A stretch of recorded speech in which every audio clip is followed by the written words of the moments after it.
Coming up next, Webster.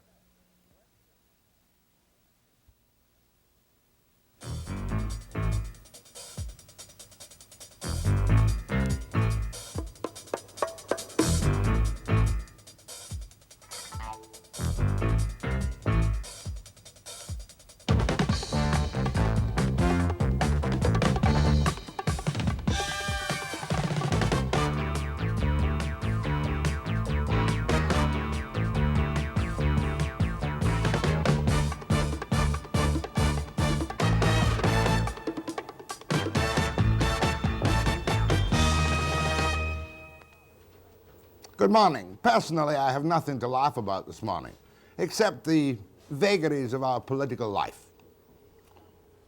Tweedledum Trudeau and Tweedledee Bennett are still gandy dancing all across the world with the thoroughly and utterly confusing statements on that piece of paper. Now, if there was a third one, Tweedledum Trudeau, Tweedledee Bennett, could I dare say Tweedledodo Clark, I wouldn't do that. And I've come to the stage in the Constitution as one of the living experts on the simplicities of it, one of the most confused people in the country I am, that I find it very difficult to whip myself into my frenzy at 9 a.m. precisely. Fortunately, this morning I've got a man who's going to put his Epp the Creek on the Constitution. Jake and the Constitution. Because how else can you talk about this political garbage unless you try and be a wee bit funny? Good morning, Mr. Epp. Good morning, Jack. That's a good introduction. I'm so happy that you've got the finite answers to all our problems. Your way. Hold your breath. But for finite answers, I have the loudest mouthed man in Western Canada this morning. I swithered, to use a Scotch word, whether or not I'd put Ari Ammer on, because he shouts, I shout. Nobody knows anything. New York accent, and a good, cultured, literate Scotch-Canadian accent. Then for fun later in the show, our peripatetic Crispo is going to give us his goof of the week. We'll leave that as a surprise. But here on, watch this. Oh, how many seconds? 3 seconds. It's a surprise for a guest.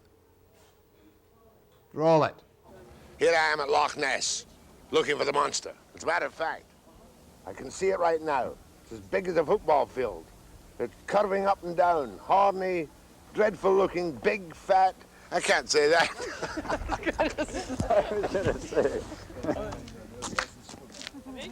I used a bad Canadian one by.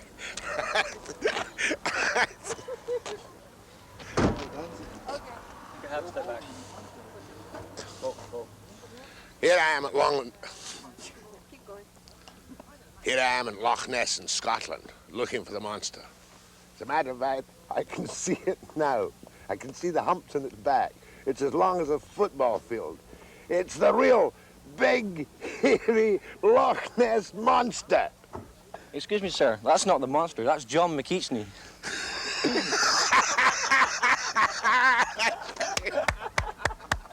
That's great. Perfect. Had to get a laugh somewhere this morning, because we're going to be deadly serious with Jake Epp on that damned Constitution. Oh, please forgive me. That dashed Constitution after the break.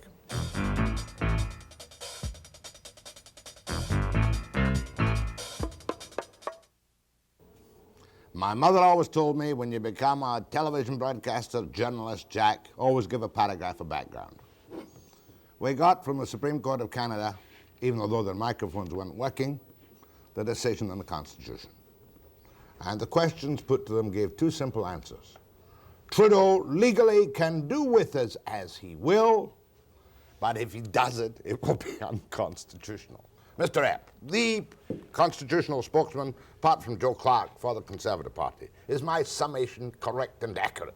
Your summation is correct in this sense. The court has said by a decision of 7-2 that there is no legal prohibition against the Prime Minister's action. It says he has the untrammeled authority of the law to do with us as he wills legally. Let's just look at that, Jack. In other words, what the court, I think, has said in a decision of 7-2 is what the Prime Minister can get away with. Legally? Legally. In a decision of 6-3, they have said, but this is what you ought to do, Mr. Prime Minister. This is what people have done in the British parliamentary system. This is how we've conducted our affairs in Canada. So the signals are quite clear. Well, pretend that we're just ordinary guys standing in a pub. Doesn't that decision of the Supreme Court of Canada think somebody's crazy? He can do it. He can't do it. Well, I think... What was the point of the whole exercise, really? I'm talking from common sense, not constitutionally. Well, I think the Supreme Court has given us one great service, Jack, and that's this. What you and I have known for a long time, namely that we have two parts to the Constitution. A written part, which is the British North America Act, and really all the British North America Act is, let's put it in practical terms. I call it, it's a rule book of how the federal government and the provinces shall conduct their affairs, the division of powers. And secondly, we've got an unwritten Constitution.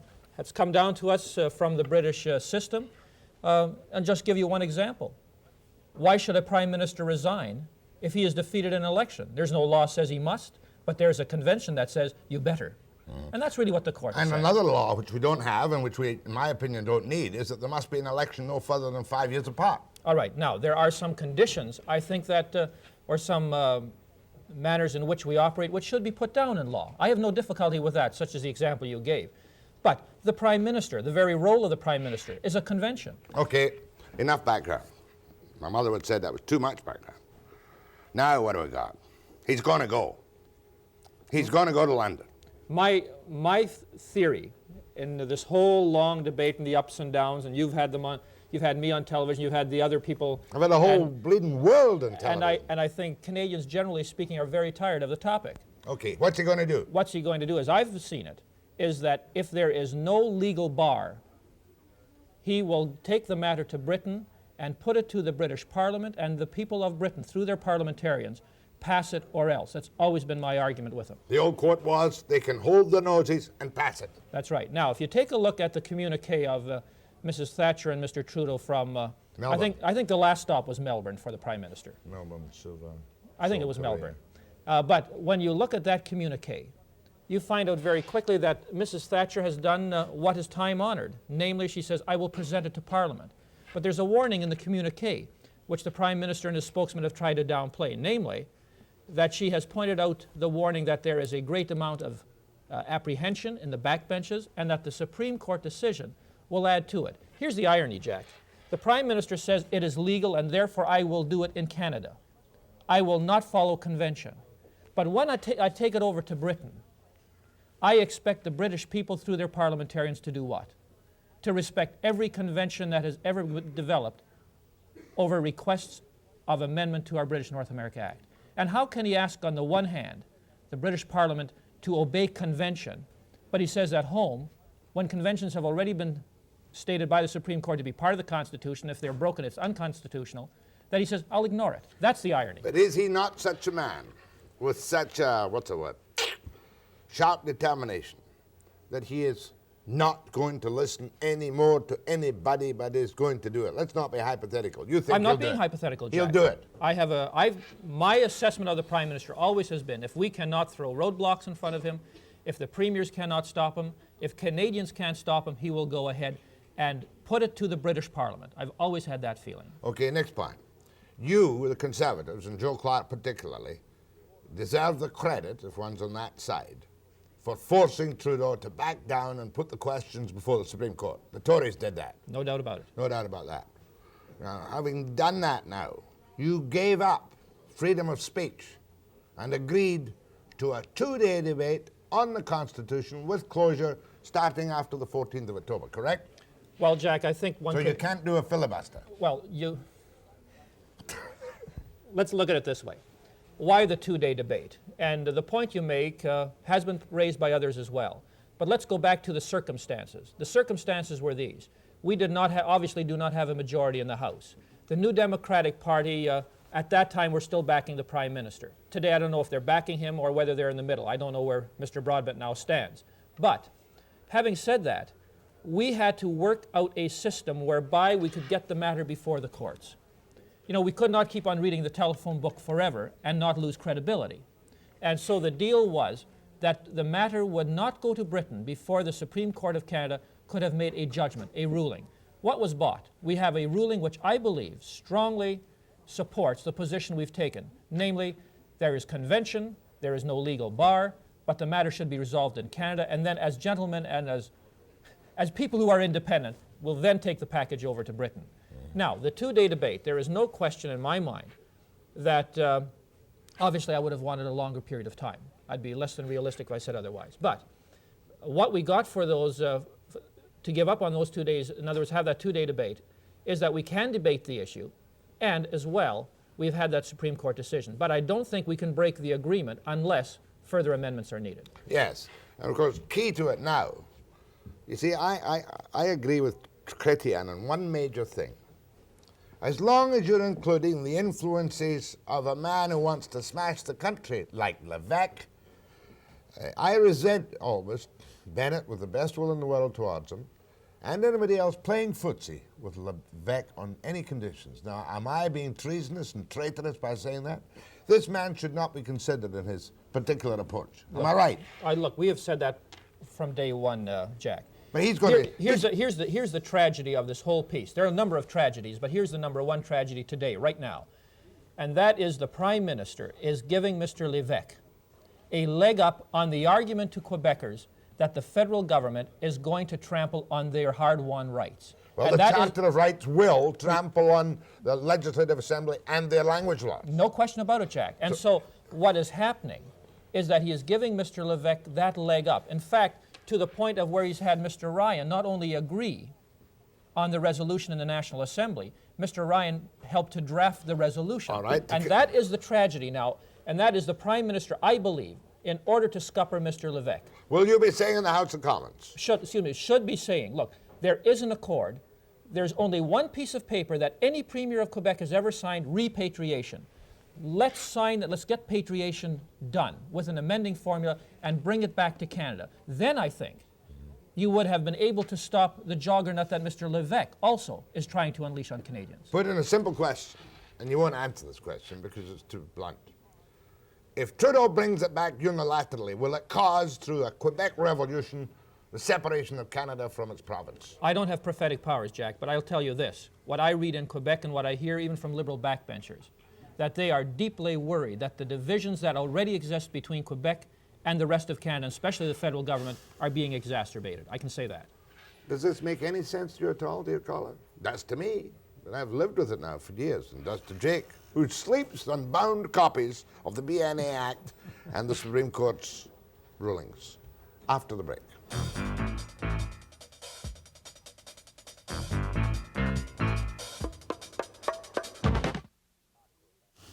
Bill Bennett's doing quite well under his new PR coaching. It costs us a lot of money, of course. We hire corporate PRs from the East and we set them up with video and tape machines. But he is coming along quite nicely. He's got rid of his, you could talk to makeup on now.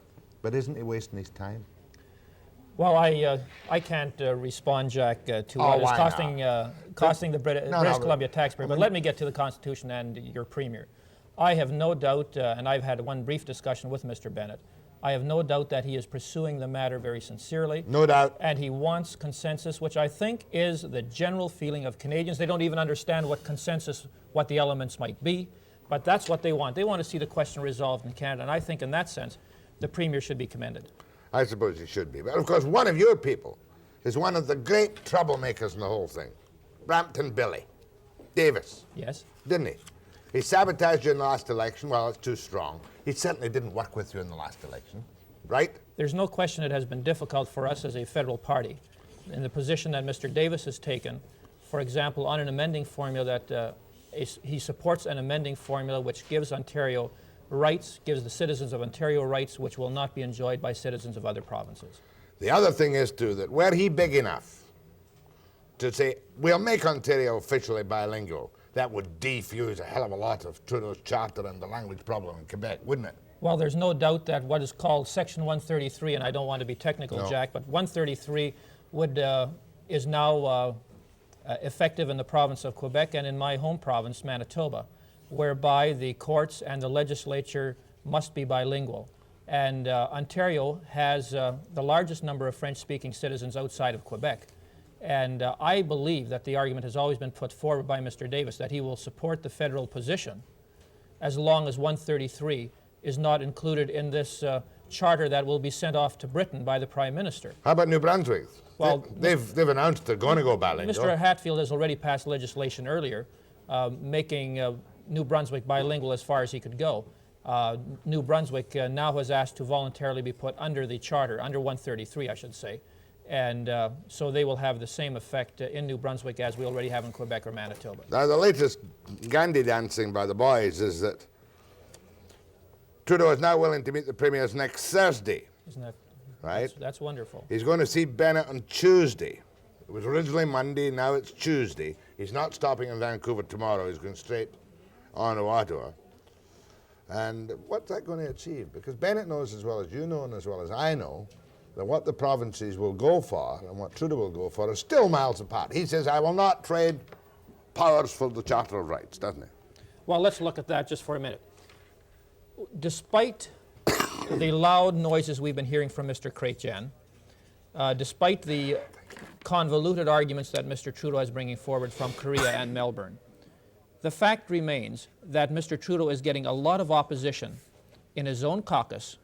There's a deep resentment in his own caucus from the members from Quebec regarding the trampling of Quebec rights, namely in education and language. Right. Therefore, I don't think the road is quite as open for Mr. Trudeau as might appear on the surface.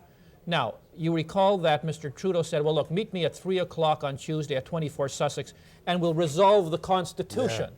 Well, that is ludicrous. That kind of a proposition is ludicrous, because what is needed, and I hope Mr. Bennett and Mr. Trudeau are successful in this one enterprise on Tuesday, and that is saying, look, this debate has to end, this argument has to end. We can't, as an independent, sovereign country, go to Britain cap in hand.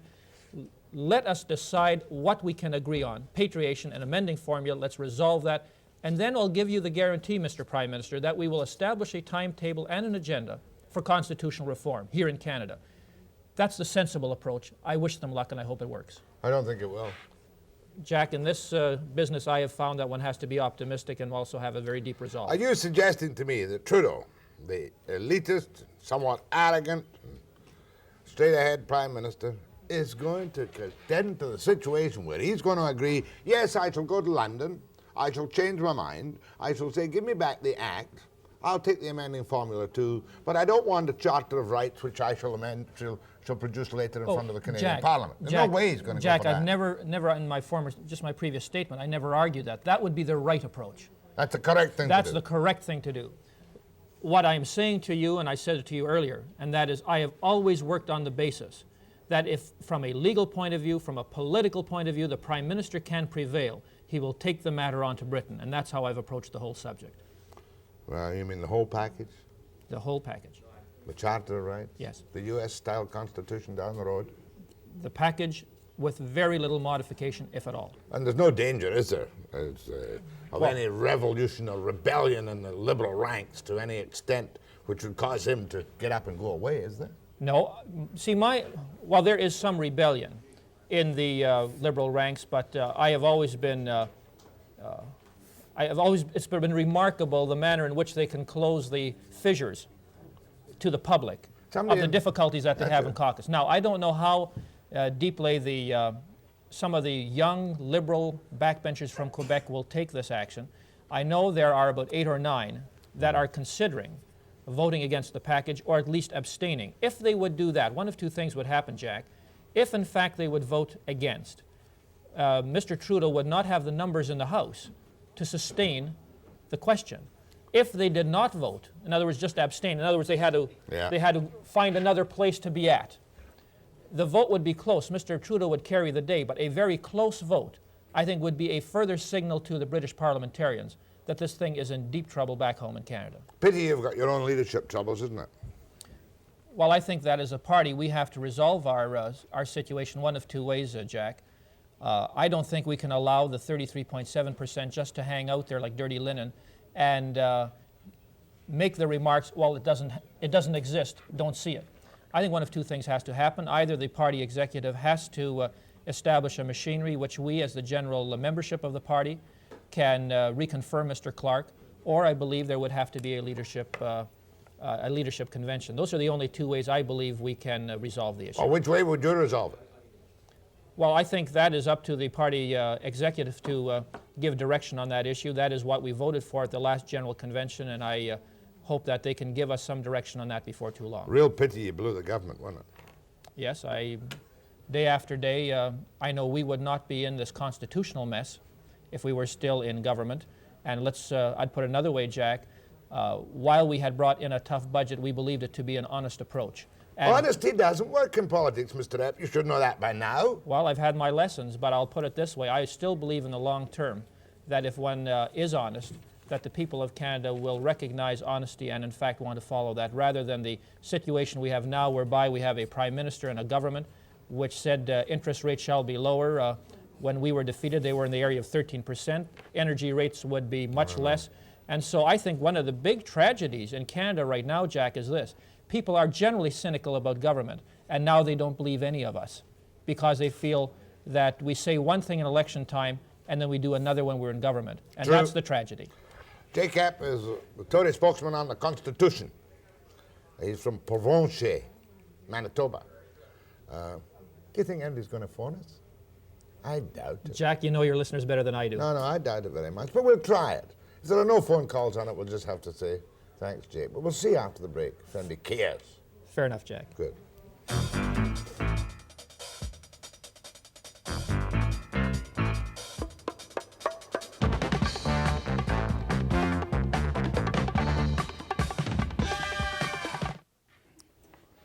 You got to laugh along with the Constitution.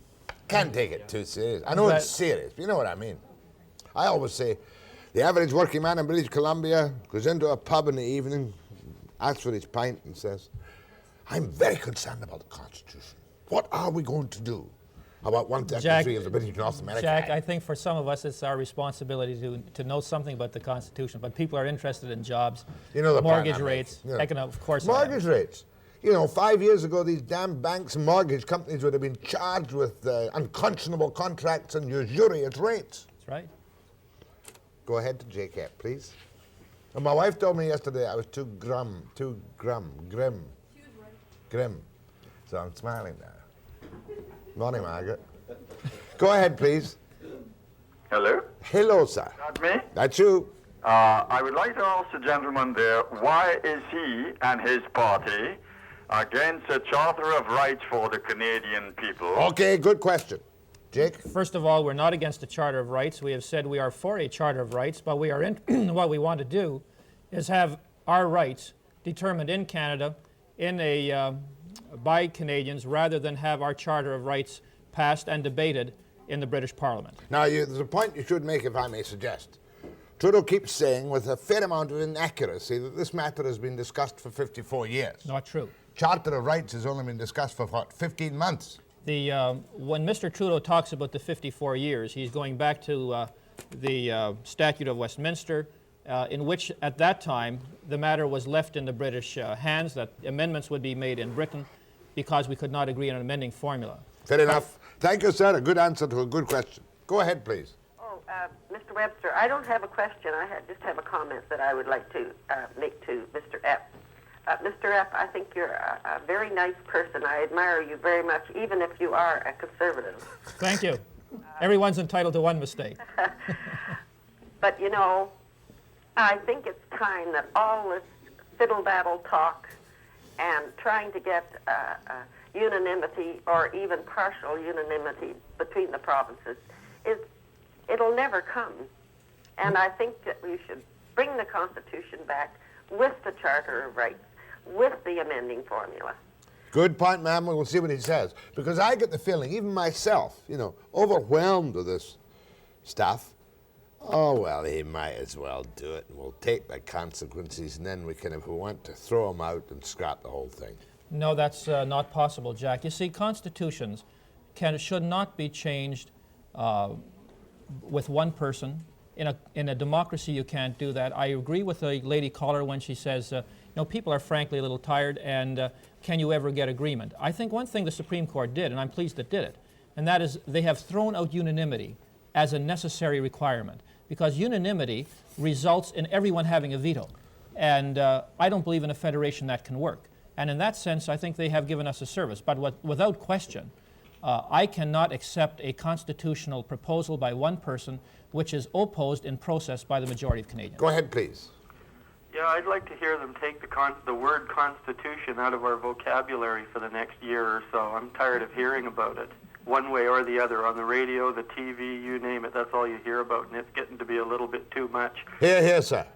Okay, thank you. I agree. But we must carry out our bounden public duty by leading informed discussion on these important matters.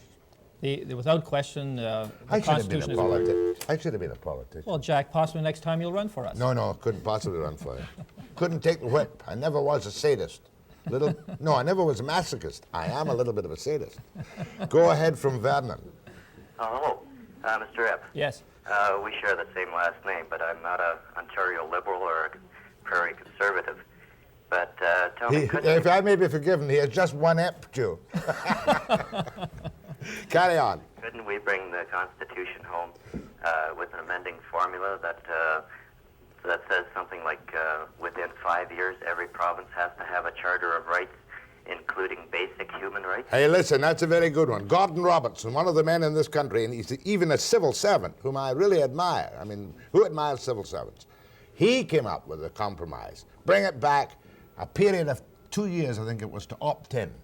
Right? Jack, the Robertson proposal, and I've studied it, and I think it has merit at this point in time. What Mr. Robertson said, and keep in mind that he was the Mandarin of the Mandarins in Ottawa for a long period of time. He, I think, has come up with a proposal from the perspective that he knows that if the Prime Minister prevails in unilateral action, there will be dire consequences, division within the country. What Mr. Robertson is saying is this, in essence, is do not pass the Charter of Rights now, allow the provinces to opt out. And there's a 4-year period that he has proposed. I think that's open for negotiation, but it would allow the provinces then to bring the matter before the people of the province. And what I like about it, the provinces would then have to give reason as to why they would want to opt out and have to convince the electorate.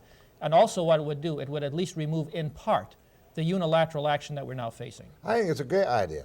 And it comes from a man of, undoubted ability and respect all around the country. Jack, this constitutional debate has had many twists and turns and loops. And I think now, where we're all trying to find a proper way out, it might be one we should consider. Go ahead, please. Yes, I was wondering, the way Trudeau has been up and about this Constitution and amending the Charter of Rights and everything, after all, these rights are our rights. Why not, instead of having all this hubbub about the premiers and all the provinces getting in on, why not just take it to the people? Through referendum? Through a referendum, and let the people decide. After all, it is our rights. It's your Constitution. It's our Constitution. It's not the exclusive property of the politicians or of Jake Epp or anyone else for that matter. That's right. The question of referendum has been debated at length. I'd put it to you this way, that I think now in the fluid situation in which we're in, I think all parties, at least I hope so, I know we, are ready to consider any proposal which would resolve the matter here. Thank you. Go ahead, please. Hi, Jack. Yes. I was just wondering, there's two questions I have. Like, you hear a lot of stuff about, like the rights and that. What are the Native Indians fighting so hard for? Like, are they not included, or? The Native people, if I understand their reasoning correctly, is the following. They argue that they have made treaties with the Crown and that trusteeship, that responsibility was transferred to the federal government. And they feel that their rights, number one, are not identified clearly in the Constitution, and secondly, when the Constitution is in Canada, it could be amended by the formula, whatever the formula might be. And in that, they are not included in that formula. And therefore, for example, the provinces, sufficient number of provinces, and the federal government could in fact remove or alter their rights, and that's what they oppose. So if they go over to, Trudeau goes over to Britain, gets it all passed, comes back, are they included in that pact or not? Well, they are not included in the amending formula, and that is their argument, that their rights are or their partial rights are included in the package, and that their rights could in fact be removed or reduced without their consent. I see. It's a matter in which the average Canadian has a large, unexcited interest. Well, Jack, it's interesting. I know one isn't supposed to say that. Well, Jack, it's interesting that you say that. Canadians, and I agree with them, they feel that the economy should be number one, and that should be our discussion. But when we get to the Constitution, I find a very deep interest in how our country will function. There's a deep love that Canadians have for Canada, and I think the constitutional argument brings that out. Trouble with this kind of thing, which goes on for an ever and ever and ever, and we're looking after women's rights and handicap rights and Indian rights, and so we should do. People will lose interest eventually and will be ripe for a benevolent dictator. one of these days. Over government, cynicism, feather bedding. I hope you're, Jack, democracy is fragile and it takes the efforts of all of us to preserve it. Man in a white horse could sweep this country, I hate to tell you. White horse? What colour are the Tories? Try blue. Man on a blue horse. By the way, Bennett's hiring a little blue machine for his office here. There's Well, a secret alliance between Bennett and Brampton Billy. You'd know more about that, Jack, than I do. Very suspicious, the whole thing. How could any respectable Ontario Tory work for social credit? Go ahead, please. From Rossland. Yes. I was wondering how the Supreme Court arrived at the matter of the convention, dealing strictly with the Constitution. I understand that the Constitution has been amended several times, and nobody has ever said how many times it has been amended and how 22 many times. provinces were involved in it. 22 times. Was established. 22 times. How many? 22. And how many provinces agreed? All right, let's look at that just for a bit. I believe there would be, you could consider 4 amendments of those 22 which directly affected federal provincial rights. In the past, there has always been the effort made to have unanimity. And that has, without question, created deadlock within Canada. I don't believe a federation can work in the unanimity, with unanimity. I already mentioned earlier that what that does, it gives the veto to everyone. And I think one of our tasks should be to define numerically what is consensus. The Supreme Court said the following, that unanimity is out and that the agreement of 2 provinces with the federal government is not sufficient. So obviously it's someplace between 2 and 10. And I think when you look at constitutional reform and constitutional change, 2/3, 3/4 is generally the accepted number. Thank you. Give me a good, depressing phrase to finish on. Epp's doom and gloom view of the state of the nation and Pierre Trudeau. Well, the state of the nation, Jack, as I see it, is this, that people are concerned about their jobs, about their homes, about their businesses, about their livelihood. That's what they're concerned about. And what they'd like to see all of us, from the Prime Minister down, is to concentrate on getting the economy back on its feet. You know, this country is resource-rich and policy-poor. And that's what we have to get back to give to the people the effort, the ability to meet and reach our potential. And the constitutional argument is not helping us do that. Where speakest thou tonight to a small but faithful group of Tories? First of all, a faithful group, I don't know if small, but in Don Munro's riding, it's his annual meeting in Victoria. Victoria. That's right. Yeah, the newlywed and the nearly dead.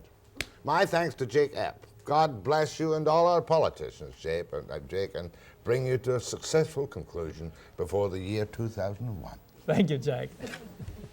Next, we're going to, you know who's here, don't you? A loudmouth little man who really is very difficult to take, but I like him, and his name is Ariama. After the break.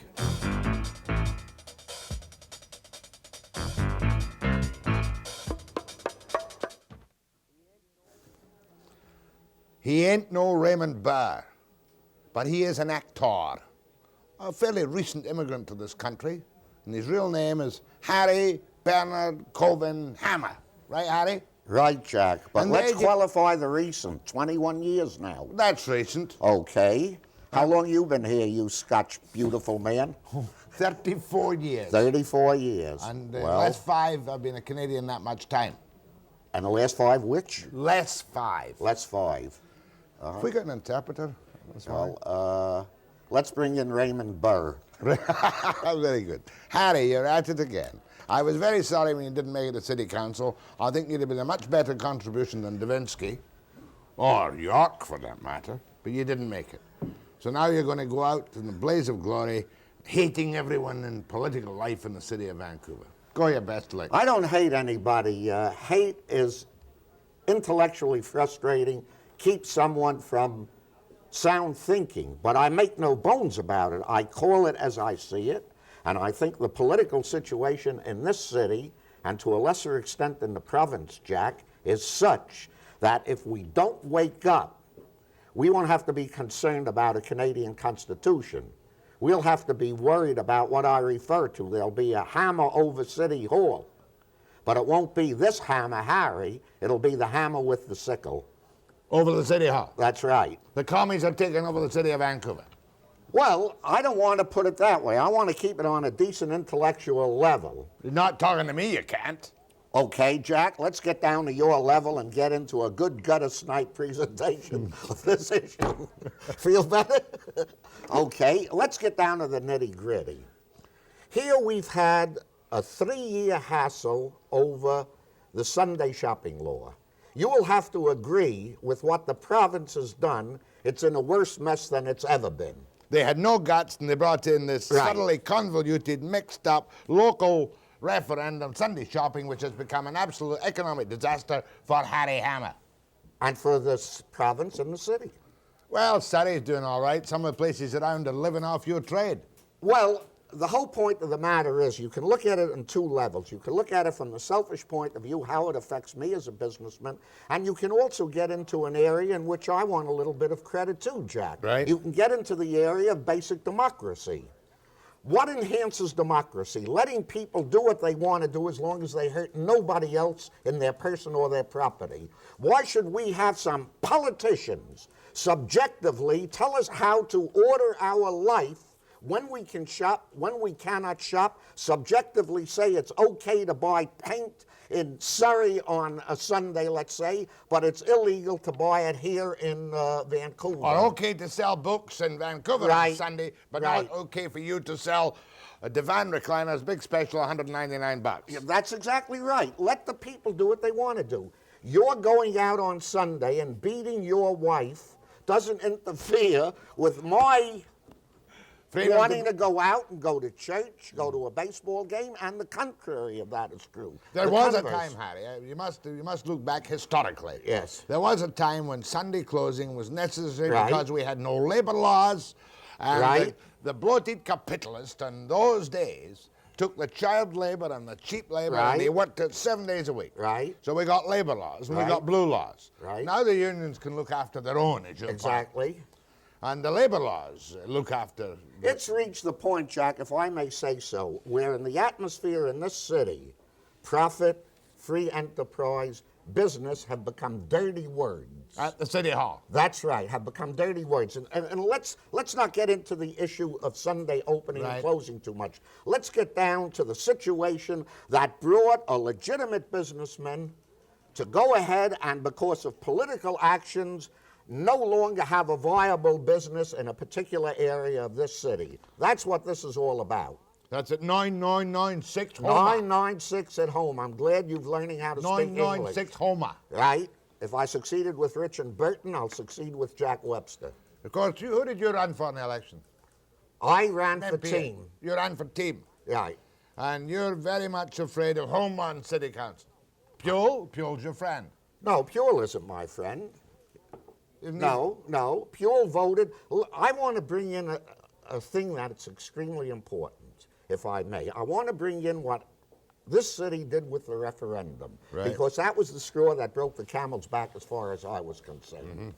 And unless you understand what was done there, you can't understand the issue of Sunday opening and freedom as it affects this city. Let me have it. Okay, let's get down to it. We had 3 years of fighting over the provincial law. As you know, I licked the city in court. Right. So the province went ahead and enacted a new law, which was a pussyfooting approach. And they gave the cities a right to hold a referendum. Right.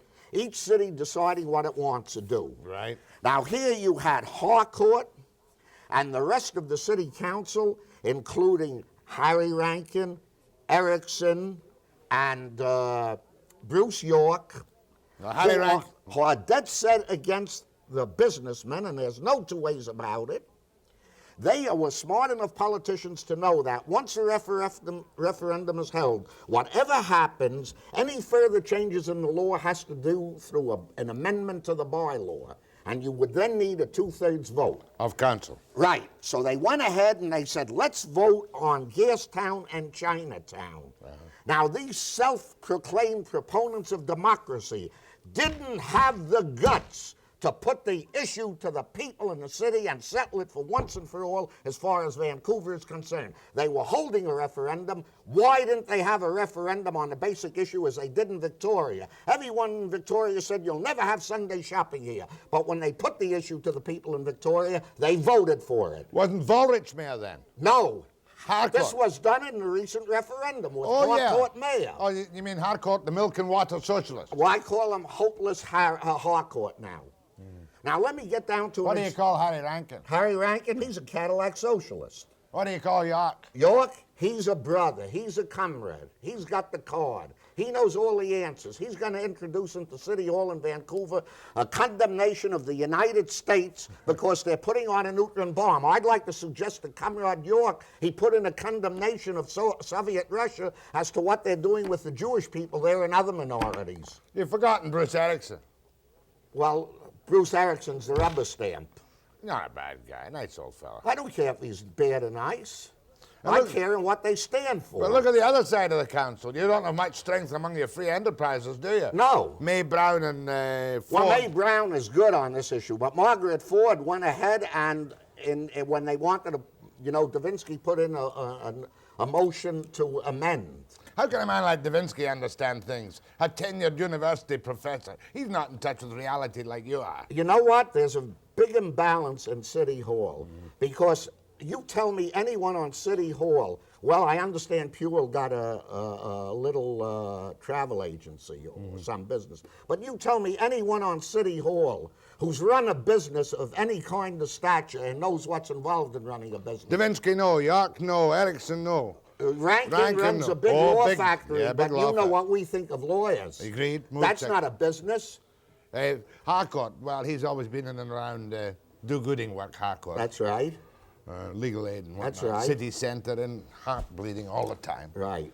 Now let me think. Davinsky, no, never a business. Pure travel agency and a school teacher. Yeah. Who else is it in that council? Well, you tell me. Come on, who else is it? Boyce. Boyce. Yeah. Sports shop. Yeah. Who else?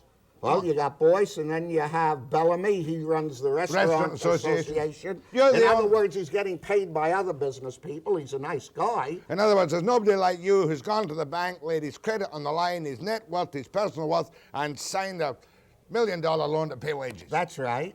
That's right. Maybe you're the last of the capitalists. In fact, I want you to know that before this session is over, my bank is calling in some of the overdraft, and I was going to hit you up for some of your lucre. I'm not a businessman. That's right. I'm a very suave, couth intellectual. I regard you as my friend, and in the present atmosphere and our morality in the world, look, as a friend, if I can't screw you, who can I screw? Anybody who can cause trouble is a friend of mine. That's right. That's the way of the city. But we better get back to the fundamentals here as to why. After the break. Okay, Got to make a buck. Go, good. Make a buck. I'm for that. Good.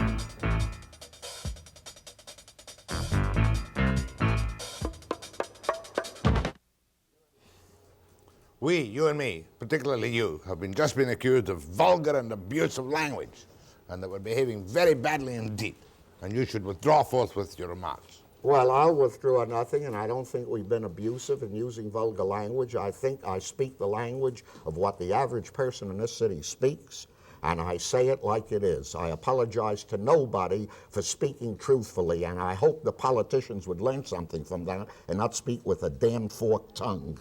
You see, you're right out of step, you see. You're an old free enterprise, not that old, but you're a free enterpriser. You're prepared to work and grub and borrow money to make your 2% in $1 million, right? Right.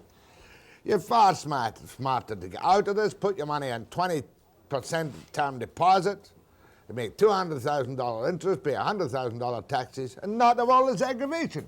That's right. But why should people be denied the opportunity to be creative, to create something that their family can take pride in, that you can look forward to in a reasonable society, to hand down and say, this is something that I've done, that I've achieved? Are we supposed to apologize for it? Do you want to be back to, let's say you were a little copy boy 30 years ago, running around with a hole in your pants and getting the few quid a week, bringing copy? You aspired to something more. You wanted to become what you are today. We're stupid.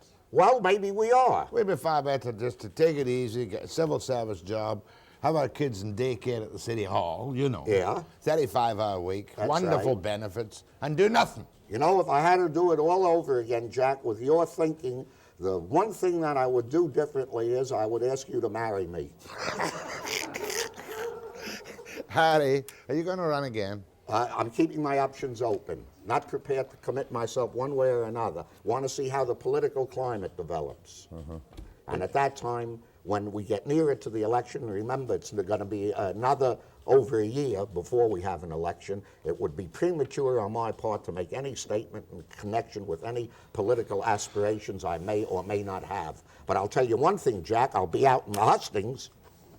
Go ahead to Harry Hammer. Hello there. Hello there. Hey, I want to talk to Harry Hammer. Go on. Oh, you know, I was in the situation as Harry was a few years ago. I can't hear what you're saying. Hold on a second. Go ahead, please. Harry. Yes. Hey, just watching you two old war horses going at it there, and I tell you, it's unreal. You both should be sitting in Ottawa. Is that all you've got to say? What else can I say to you, Jack?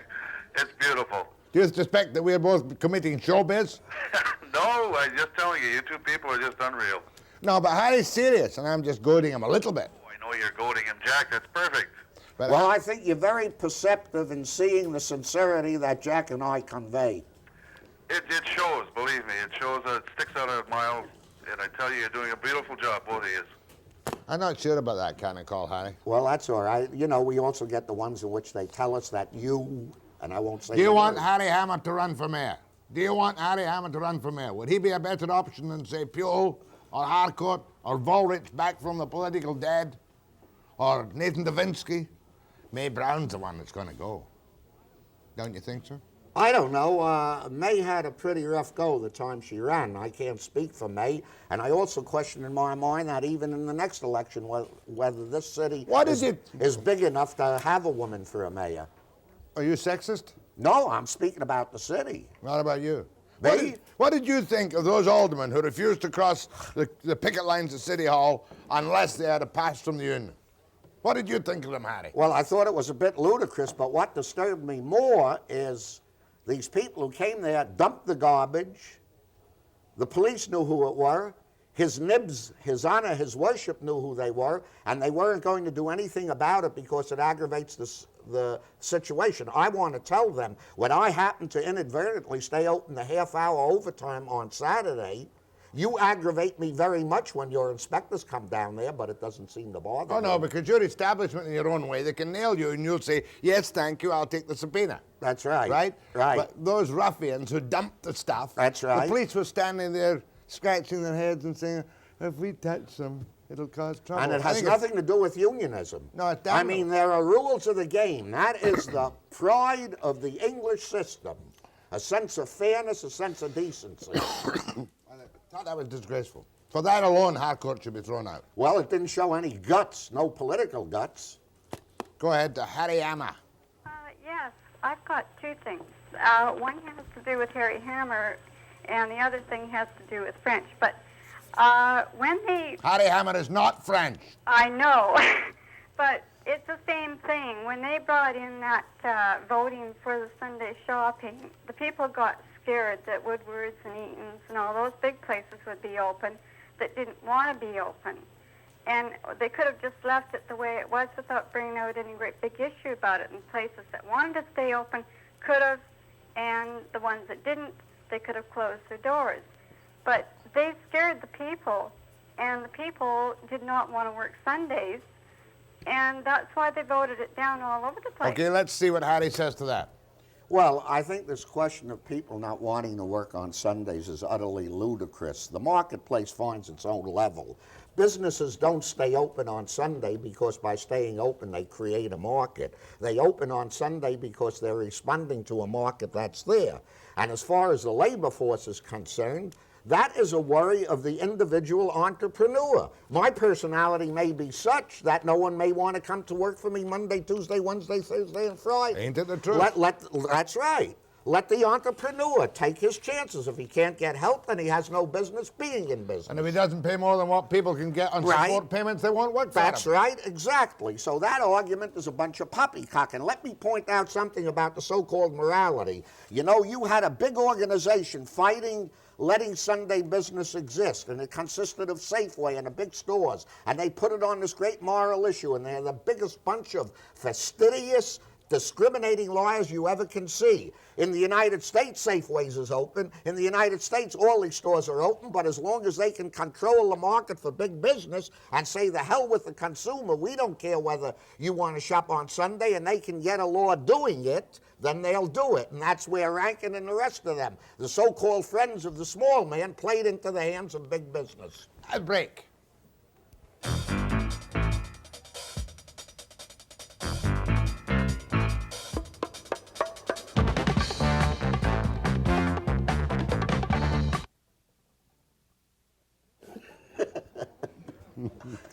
No. Tell the folks I missed the best part of the program. No, I will not. Go ahead, please, to Harry Amma. Hello there. Hello? That's you. Speak up, please. Yeah. Go ahead. Hello? Go ahead and talk, man.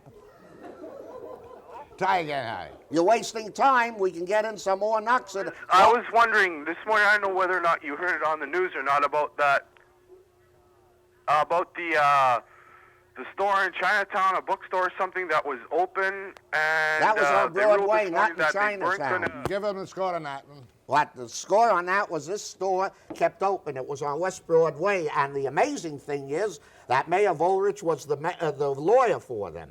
They kept open on Sundays, and they were found guilty in the Supreme Court. They appealed to the county court, and the judge held that the law is so ambiguous that they would come under recreational purposes.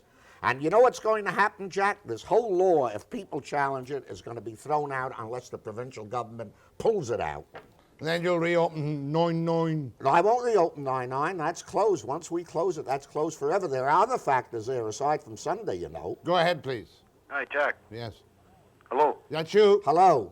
Yeah, Harry. Yes. I'll work for you anytime. I was just wondering, are you closing down for good or what? We're closing the operation at 996 Homer at Nelson for good. We're announcing it in the papers today. I don't want to do commercial things on Jack's program, but once we sell out the merchandise from that location, we close the doors, and that's gone forever. Thank you, Harry. Go ahead, please. Hello. Hi. Hi. Listen, if Harry Hammer owns a furniture store, right? Mm-hmm. Is he trying to say that if people can't buy their furniture on Sunday, they don't buy it any other day of the week? No, what I'm saying is at 996 Homer at Nelson, by not being open on Sunday, we were deprived of $1 million business a year. In addition to that, we're right in the Gastown, Yaletown area, and what the city has done there is made it a disaster area. No one wants to come down there. So with the tremendous operation that it is, depriving us of $1 million business and making it impossible for people to shop there, it's no longer a viable business, and I'm closing it up. Go ahead, please. Yes, I would just like to say that I think if they're going to have a referendum on stores opening on Sundays, I think it's to do with the business owners of those stores. I don't think it has anything to do with the public, because the people themselves who run the stores, it's money out of their pocket if they don't make any sales, and it's their right to work. Thank you. Well, unfortunately, we've had a long tradition under the Lord's Day Act of Sunday business, and I can see the political necessity of going to the people and saying, do you or do you not favor Sunday business? But I agree with your basic premise. It is up to the merchants. Go ahead, please.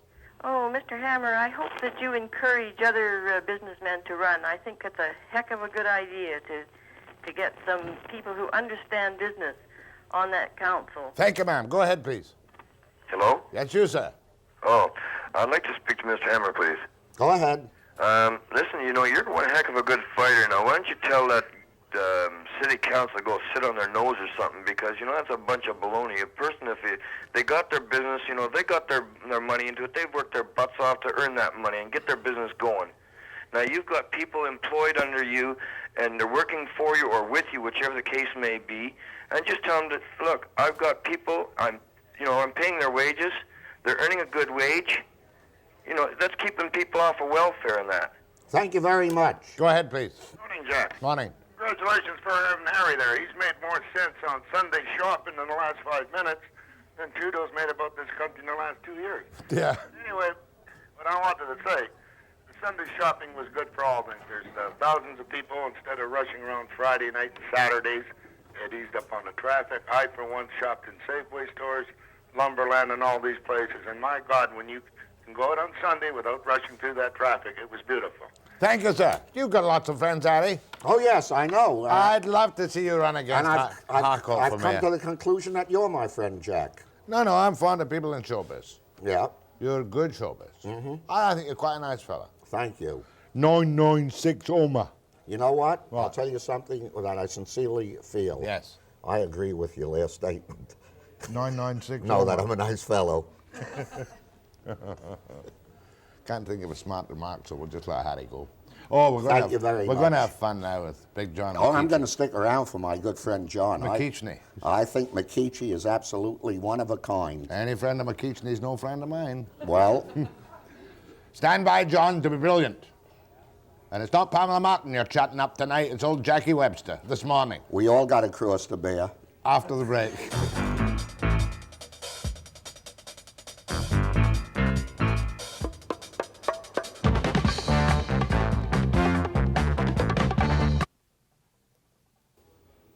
We now have a terribly ultra-serious question to decide. And the question is, should Big John McKeachie shave off his ugly beard or should he not? One of the problems behind that ugly, tinted beard is that he has no chin. It really is difficult. As a matter of fact, he looks like a tall, lanky Joe Clark. Viewers to BC TV have been most upset and have been sending, are you ready over there? Obnoxious notes about McKeachie's beard, such as the following. John McKeachie's beard makes him look about 20 to 30 years older. It's not the same McKeachie I used to know. I hate any man with a beard.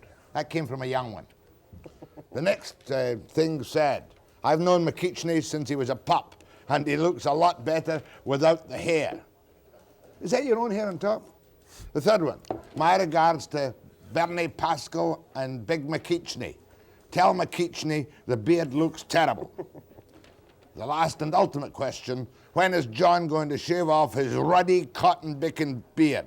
I like John, otherwise he's a good guy, but with the beard he is ugly, ponderous, you can't see him move his lips, and after all he's supposed to be a sports broadcaster, not an advert for Resdan. McKeachie, I'm quite serious. How long have you had this obnoxious beard? I grew it in August. After you had a small bout of sickness? Yeah. And is it not a fact that for 5 or 6 weeks it looked like a worn puppy's rug? Is that correct? Oh, an elderly poodle with skin trouble. It depends which end of the poodle, but no, that's a matter of opinion. I must admit, I was a little curious myself. And did you not come to me on your hands and knees in recent days and said, please, Mr. Webster, I respect you greatly. I can't make up my mind. I want you to poll your listeners on whether or not I, Big John, how old are you now, 18? 18? Yeah, that's close enough. Whether I, Big John, should shave off my beard. Yes. Now, I'll give you your instructions at the end of the program. The calls are restricted to, should Big John get a new wig for the top and shave the beard off the bottom? Not his bottom, his chin. After the break.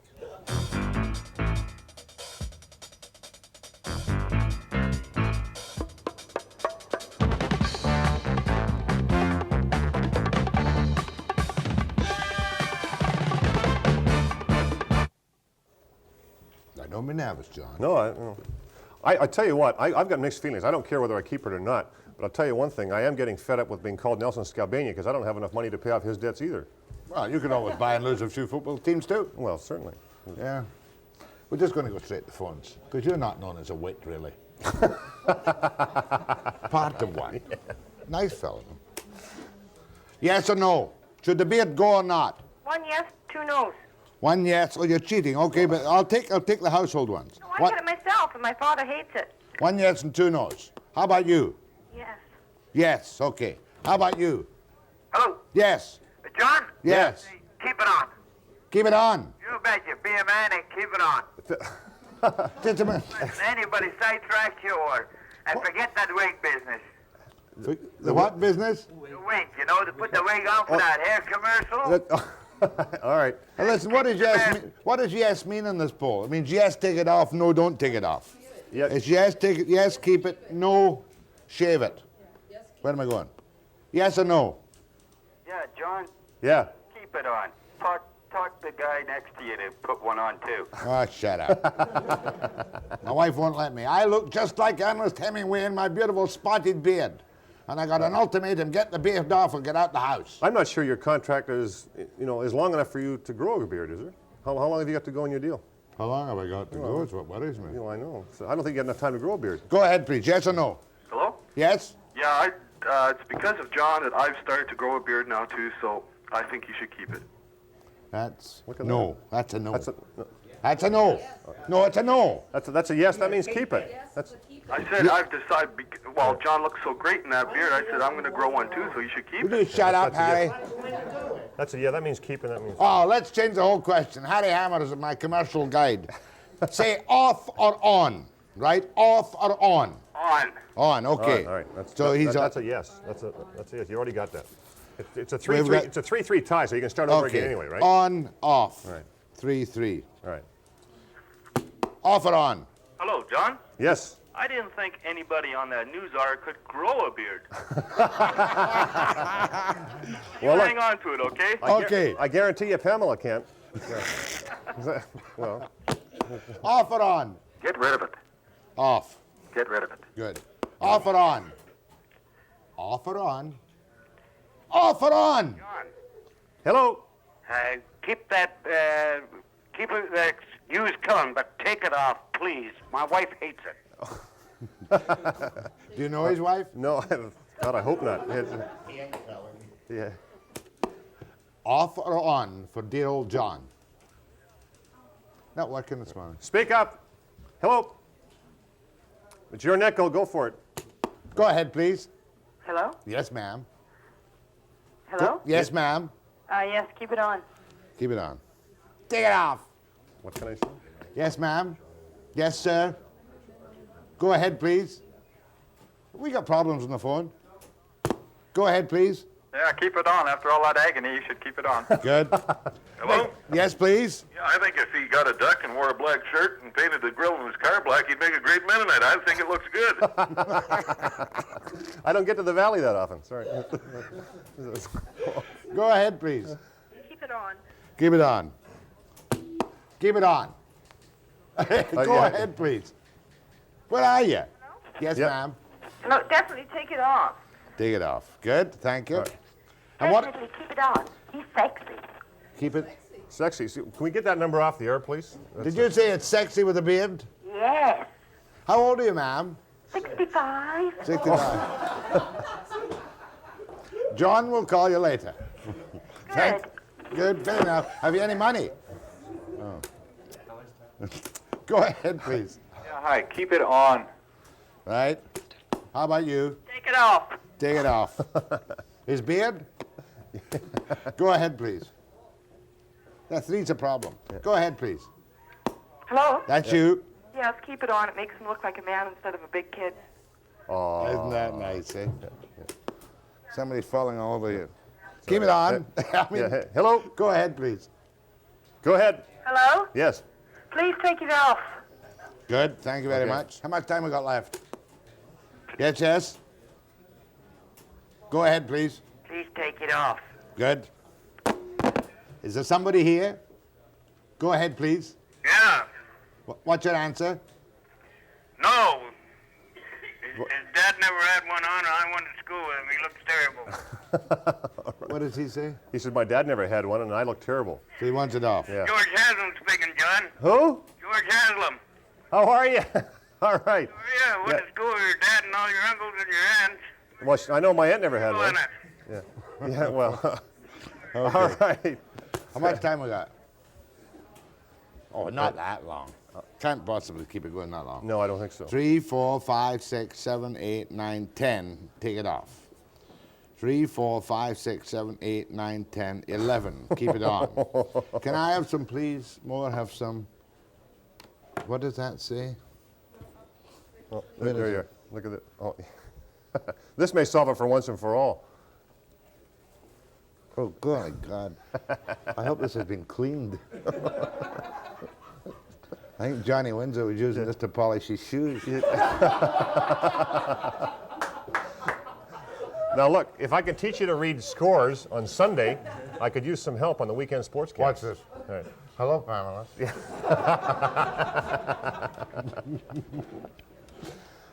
Let's try again. Tell them when they're coming up, Gladys, because they're behaving like dolts this morning. It's because they're sports fans. You know, slightly lower IQ. Oh, hey, well, here. Well, hang on. Just, Yeah. you know, I'm earning a living doing this, you know. Well, not bad. It's better than what you normally do. Is it on or is it off? Take it off. Take it off. Good. Thank you. Do you want him to take it off? Definitely on. Definitely on. 12 to 11. Do you want him to take it off? I want him to leave it on. He looks charming. Oh, that sounds like a better prospect. Yeah, charming. Are you single or separated, ma'am? I'm separated. I knew you were. Only one child? Me? Just the one child? One child, yes. You got a civil service job? Pardon me? Have you got a job in the civil service? No. You've got quite a good job. I'm at home with my daughter. No. Oh, good. Yeah. John, what number? Well, maybe, yeah. I know. I think I know her number. I think 113. I think is the number. She said keep it on. Go ahead, please. Keep it on. Oh, my goodness. How about you? Take it off. Makes him look an old man. Yeah. How old are you, in fact, John? See, that's deceiving now too. A little intrigue there too. You're not sure, are you? I would say at about 29. That's close. You know, you're within a decade. Yeah, you've got that lack of maturity about you. Can't make up your bloody mind on your beard. I'll make it up for you. Go ahead, please. John, leave it on, but Jack, take yours off. Thank God. Careful. All right. That was repulsive. Give that back to Johnny Windsor, will you? You know, this isn't solving anything else, but it's a 50-50 split. And, you know. I've got a surprise for you. Well, Go ahead, please.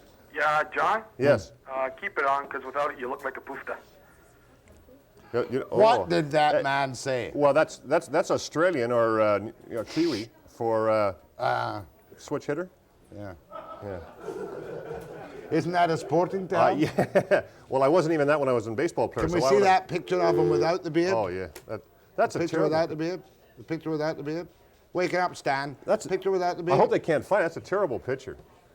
Yeah. Oh, where'd you get that? That was probably taken when I was sick. Oh, news hour? Do you remember what that caller said a minute ago? Yeah, He's yes. dead on. Yeah. How do you feel about John's hirsute appendage below his large nose? Hello? That's you, ma'am. Me? Yeah, I think he looks better without it. So do I. I think he looks cute. Do you hear that? But I'm so damn humble. I never thought of you as a sex symbol. Oh, yes. God, I'm glad you I'm didn't. watching him without it. Is he a sex symbol?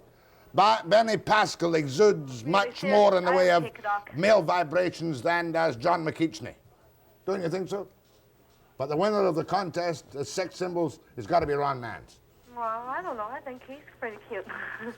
You're not laughing at any of the things I say. That's I watch him all the time, and I think he looks better without it. Yeah. I do house calls. Oh, Go, yeah. go ahead, please. Are you there? Oh, Hello? is that me? They didn't tell me. Yeah, well, I thought he looked terrible at first, but now I really like it. I agree. I think he looks more sexy with it. It grows on you, doesn't it? Yeah. Not like a wart, though. Yeah. Hello? Hello. You do more for it than it does for you. Do you hear that? all right, now what would that mean? That means take it off. I do more for it than it does for me. That's right. If this is a family show, if you don't mind my saying, it's a nice beard, but it looks like the wrong end of a orangutan.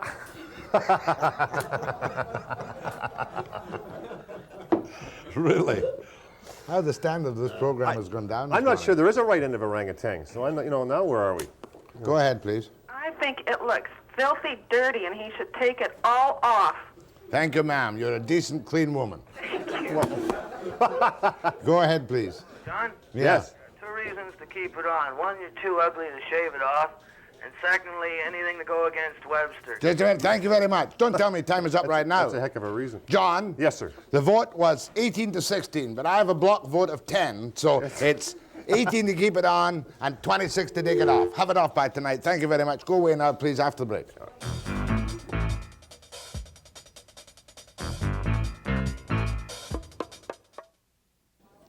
Yesterday, John Crispo, SFU, taped for me his Goof of the Week. The Goof of the Week this week has to be Pierre Elliott Trudeau handing René Lévesque a loaded smoking gun. I know most of you, if not all of you, are fed up with the constitutional debate in this country, but it isn't going to go away, it can't go away, and it shouldn't go away if we're really concerned about what happens to this country. The latest thing Trudeau is threatening to do has to be the worst of all. Because in effect, now that the court has told him what he wants to do is legal in a very narrow legalistic sense, he may go ahead and do it. That, despite the fact that the same court has said what you're doing is contrary to convention, custom, practice, tradition. In fact, it's unconstitutional in a conventional sense, to use their words. It really flies in the very essence of what our federal system is all about, but that doesn't deter Trudeau. He says he's going to charge on anyway. Now look what that does for René Lévesque. René Lévesque, a couple of years ago, less than a year ago really, had a referendum in which he asked the people of Quebec to vote for sovereignty association. Thank goodness they declined to do so.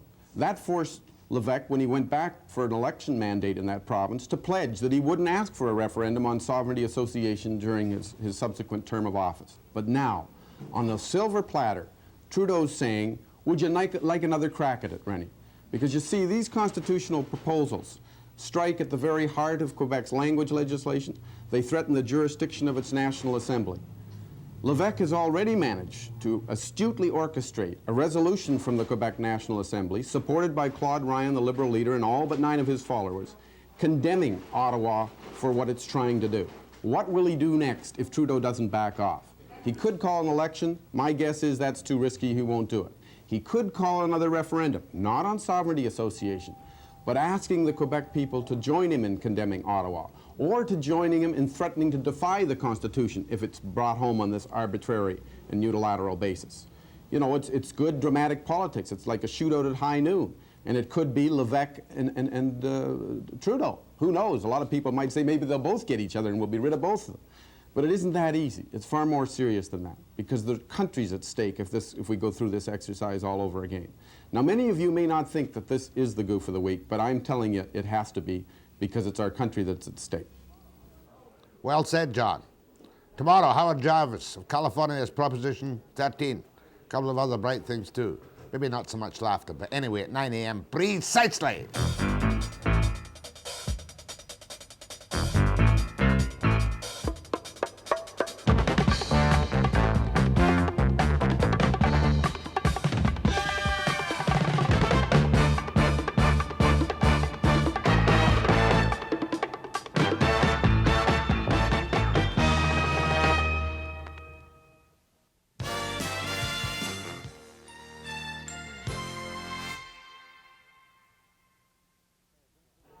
Howard Jarvis of California's infamous Proposition. I'm sorry, ladies and gentlemen. My teeth slipped. And if you think I am joking, I am not. California's Howard Jarvis on Proposition 13 at 9 a.m. precisely.